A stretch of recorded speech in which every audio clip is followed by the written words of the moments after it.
中東的衝突會繼續，行政院在中島開記者會，針對穩定物價，行政院嘛強調講，已經有要求經濟部協調中油佮台塑，得來穩定來生產原物料。交通部嘛依照規定來啟動航空用油的補助，以國內航線為主。經濟部嘛表示講，經過電價審議會決議，油價佮電價暫時未個起價。首先，在平穩價格的方面，在電價審議委員會已經決議在4月份跟9月份的電價是不會調漲。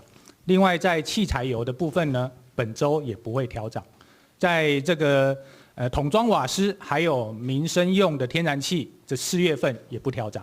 農業部對於肥料以及農漁用油，依現在的規定來進行各項安定農漁民的措施。交通部也依照現行規定啟動針對航空用油的補助。另外，為避免市場出現不法囤積以及哄抬的情形，院長指示以聯合稽查先行方式來嚇阻。經濟部表示講，有半點4月份到6月份，天然氣甲原油會當來維持安全的供應量。另外，民眾關心的塑膠袋仔，雖然原料是自2月就開始起價，塑膠袋仔嘛都會起哦。也毋過，中油4月是有增加塑膠粒仔的產量，嘛拍算講會當來增加5000噸的塑膠袋仔的產量。